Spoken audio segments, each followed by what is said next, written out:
Ministera Pitsarana sy Ramatoa Ministra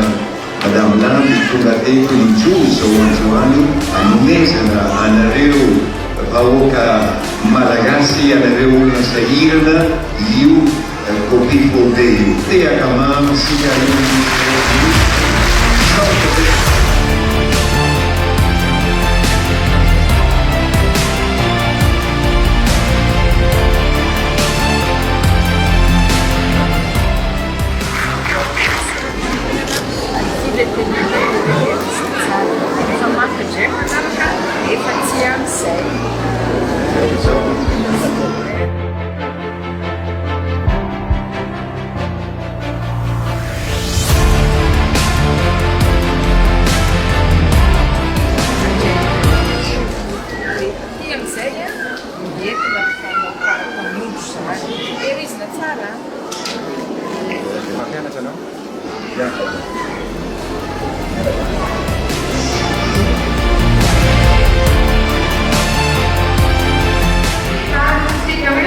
raha votera ao anatin'ny telopolo andro dia mandeha any amin'ny commune dia mahazo an'ilay copie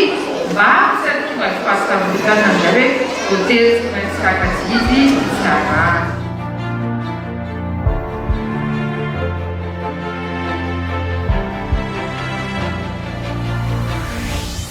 andro lehibe ho antsika azoana izanantsika izany kopisa lasa olombelona satria raha tsisy taratasy dia tsy fantatro olo aviaiza izy olo aniza io zazany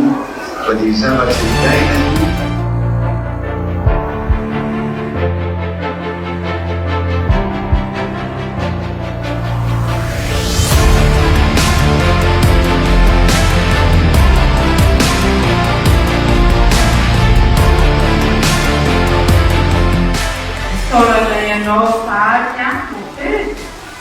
Namoronanao izao fanizao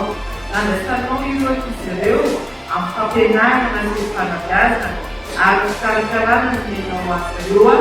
na dia hoe tsy mba nanana ny sora-pahaterana izany azy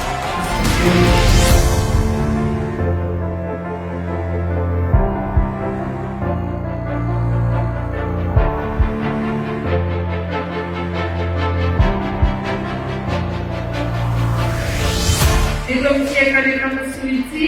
no nanomboan'ny Ministera Pitsarana ny fankalazana izany iray vola lehibe izany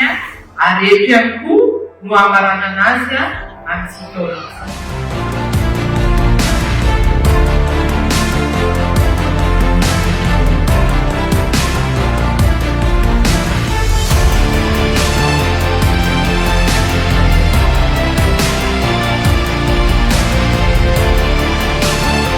Ny vahoaka Kamasoa dia vahoaka malagasy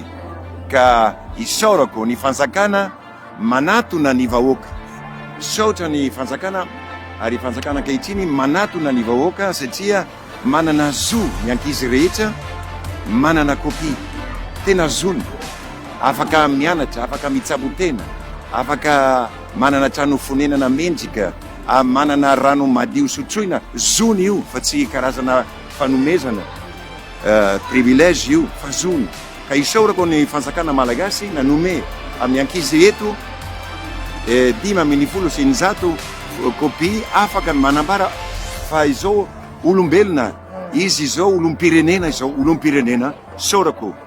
Madame la Ministre tonga indroa teto ampitiavana toy izao, ampanazana toy izao, ampanetsetena toy izao, saorana anao Madame la Ministre sy amin'ny fanjakana malagasy.